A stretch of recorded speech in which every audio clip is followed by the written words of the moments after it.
இந்த வீடியோவை உங்களுக்கு வழங்குவோர் மாலை முரசு செய்திகள் தொலைக்காட்சியின் படிப்போம் ஜெயிப்போம் உயர்கல்வியை தேர்ந்தெடுப்பதில் உள்ள சந்தேகங்களை தீர்க்கும் நிகழ்ச்சி தினமும் மாலை 5 மணிக்கு.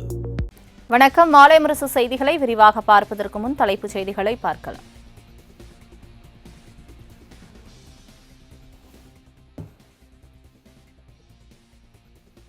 அண்மை செய்தி.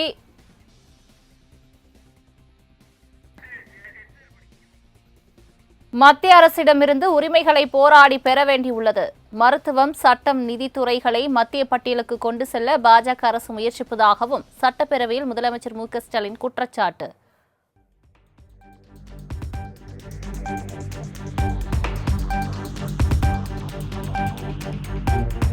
கட்டத்தில் மாநிலங்களின் உரிமைகள் ஒவ்வொன்றாக பறிக்கப்பட்டு மாநில மக்களின் அடிப்படை உரிமைகளையே ஒன்றிய அரசிடம் போராடி பெற வேண்டிய இக்கட்டான நிலையில் இருக்கிறோம் என்பதை வேதனையோடு இங்கே பதிவு செய்கிறேன். பரந்து விரிந்த இந்த இந்திய நாட்டை மொழிவாரி உரிமைகளின் அடிப்படையில் உருவான மாநிலங்கள் தான் ஒற்றுமையாக காத்து வருகின்றன. இப்படி அமைக்கப்பட்ட மாநிலங்கள் அனைத்து அதிகாரங்களையும் கொண்டவையாக விளங்கினால்தான்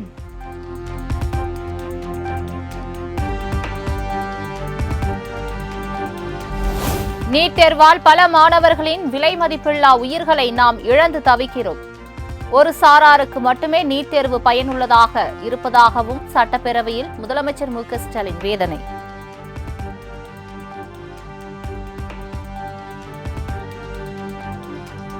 இந்த நீட் தேர்வு ஒரு சாராருக்கு மட்டுமே பயனுள்ளதாகவும் பயிற்சி மையங்களை ஊக்குவிக்கும் வண்ணமும் கிராமப்புற மற்றும் பொருளாதாரத்தில் பின்தங்கிய மாணவர்களுக்கு பெரும் பின்னடைவு ஏற்படுத்தும் விதமாகவும் உள்ளது. இந்த நீட் தேர்வின் காரணமாக பல மாணவர்களுடைய மருத்துவ கனவுகள் சிதைந்து போயிருக்கின்றன. பல மாணவர்களுடைய விலை மதிப்பில்லா உயிர்களை இழந்து நாம் தவித்துக் கொண்டிருக்கிறோம்.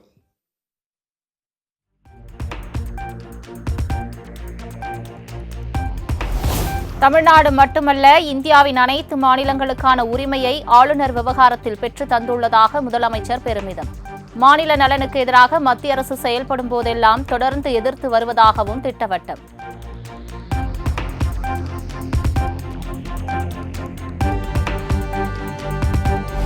பரபரப்பான அரசியல் சூழலில் மே 2ஆம் தேதி கூடுகிறது அதிமுக செயற்குழு. பாஜகவுடன் கூட்டணி அமைக்கப்பட்ட நிலையில் உறுப்பினர்கள் அனைவரும் தவறாமல் கலந்து கொள்ள வேண்டும் என பொதுச் செயலாளர் எடப்பாடி பழனிசாமி வேண்டுகோள்.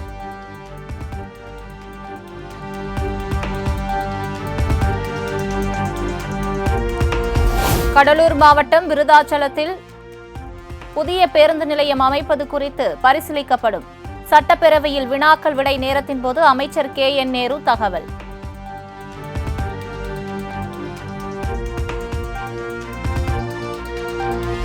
பாஜக சட்டமன்ற குழு தலைவர் நயினார் நாகேந்திரன் சட்டப்பேரவை சபாநாயகர் அப்பாவுடன் சந்திப்பு.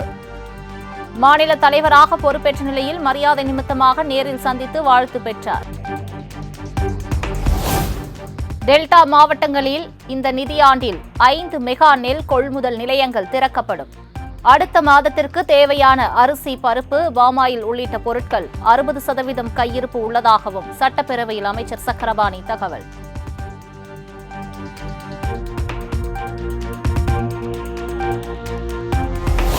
கேப்டன் விஜயகாந்த் உடனான நினைவுகளை பகிர்ந்த பிரதமர் மோடிக்கு தேமுதிக பொதுச் செயலாளர் பிரேமலதா நன்றி.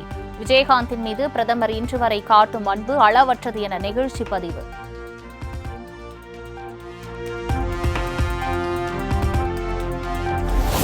அரசு போக்குவரத்து கழகத்தின் விழுப்புரம் கோட்டம் சார்பில் தனியார் ஆம்னி பேருந்துகளை வாடகைக்கு எடுக்க திட்டம். முதல் கட்டமாக 20 பேருந்துகளை எடுப்பதற்கான டெண்டர் கோரியது தமிழக அரசு.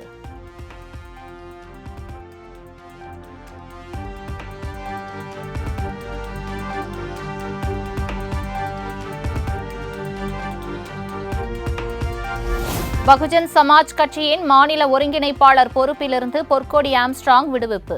கட்சி பணிகளை விடுத்து தனது குழந்தை மற்றும் குடும்பத்தையும் மட்டுமே இனி கவனித்துக் கொள்வார் என பகுஜன் சமாஜ் கட்சி அறிவிப்பு.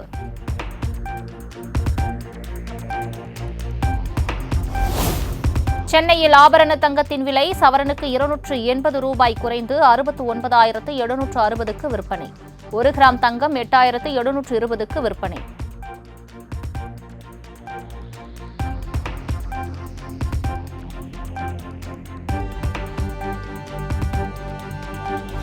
பாஜகவோடு அதிமுக கூட்டணி வைத்ததற்கு எதிர்ப்பு தெரிவித்து புதுக்கோட்டையை சேர்ந்த அதிமுக நிர்வாகி கட்சியிலிருந்து விலகல். அதிமுக சிறுபான்மையினர் பிரிவு நிர்வாகி KS முகமது கனி முன்னாள் அமைச்சர் சி விஜயபாஸ்கருக்கு கடிதம்.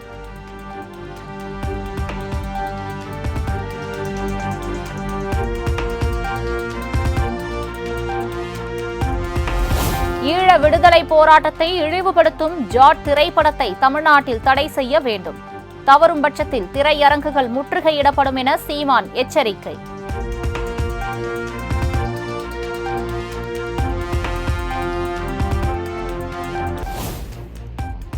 நாமக்கல் ராசிபுரத்தில் சாலையில் சென்று கொண்டிருந்த அரசு பேருந்தின் சக்கரம் கழன்று ஓடியதால் பரபரப்பு. கிளை மேலாளர் உட்பட 7 பேர் பணியிடை நீக்கம்.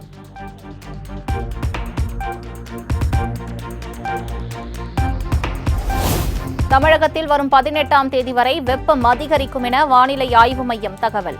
அதிகபட்ச வெப்பநிலை இயல்பை விட 2 முதல் 3 டிகிரி செல்சியஸ் வரை அதிகமாக இருக்கக்கூடும் எனவும் கணிப்பு.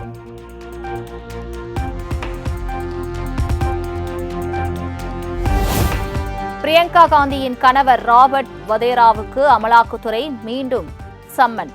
2008இல் 3.5 ஏக்கர் நிலம் வாங்கி விற்ற விவகாரத்தில் சட்டவிரோத பண பரிமாற்றம் நடைபெற்றதாக எழுந்த சந்தேகத்தின் பேரில் விசாரிக்க முடிவு.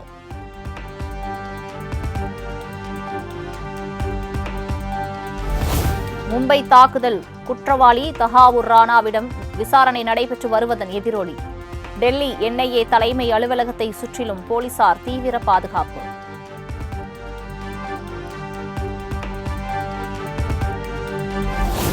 பிரபல நடிகர் சல்மான் கானின் வீடு புகுந்து கொல்லப்போவதாக மிரட்டல் விடுக்கப்பட்டதன் எதிரொலி.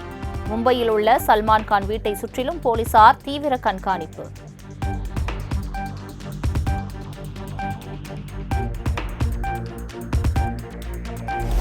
மும்பை பங்குச்சந்தை குறியீட்டு எண் சென்செக்ஸ் 1500 புள்ளிகள் உயர்ந்து வர்த்தகம். தேசிய பங்குச்சந்தை குறியீட்டு எண் சென்செக்ஸ் 450 புள்ளிகளுக்கு மேல் உயர்ந்து 23200 புள்ளிகளையொட்டி வர்த்தகம்.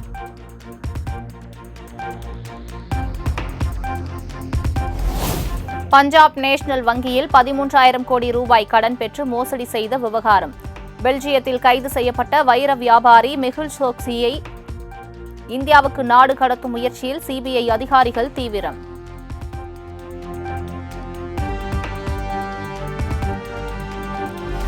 ஆங்கில பாட புத்தகங்களுக்கு ஹிந்தியில் பெயர். NCERT-யின் நடவடிக்கையால் புதிய சர்ச்சை.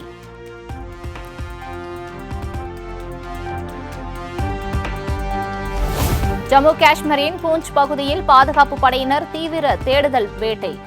நள்ளிரவில் ராணுவம் மீது துப்பாக்கிச்சூடு நடத்தப்பட்ட நிலையில் ரோந்து பணி தீவிரம்.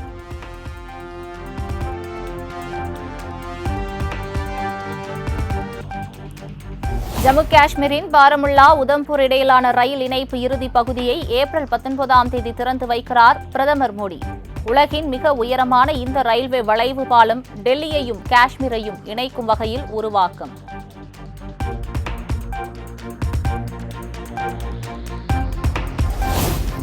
ஜம்மு காஷ்மீரில் பனிப்பாறைகள் சரிந்து விழுந்ததால் சாலை போக்குவரத்து பாதிப்பு. நீண்ட போராட்டத்திற்கு இடையே அமர்நாத் செல்லும் சாலையில் போக்குவரத்தை சீரமைக்கும் பணிகள் தீவிரம்.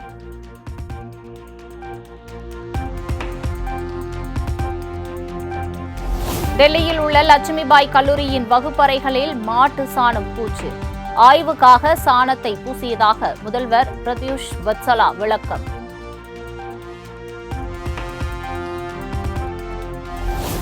ஏப்ரல் 17ஆம் தேதி கர்நாடக சிறப்பு சட்டப்பேரவை கூட்டம். சாதிவாரி கணக்கெடுப்பு அறிக்கை குறித்து கூட்டத்தில் விவாதிக்கப்படும் என முதலமைச்சர் சித்தராமையா தகவல்.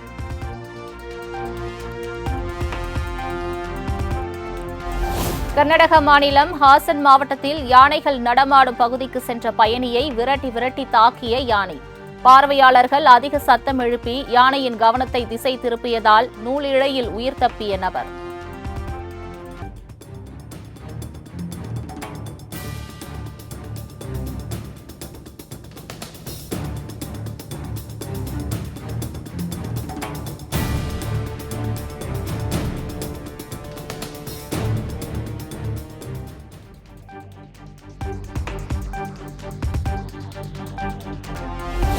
ஐபிஎல் கிரிக்கெட் தொடரின் இன்றைய லீக் போட்டியில் பஞ்சாப் கொல்கத்தா அணிகள் பல பரீட்சை. போட்டி சண்டிகரில் இரவு 7:30 மணிக்கு நடக்கிறது.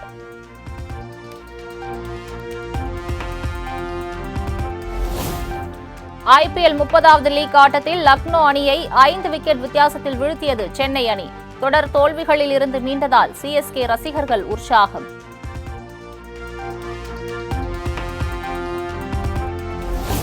நியூ ஷெப்பர்ட் 31 விண்கலம் மூலம் விண்வெளிக்கு சுற்றுலா சென்ற 6 பெண்களும் பத்திரமாக பூமிக்கு திரும்பினர்.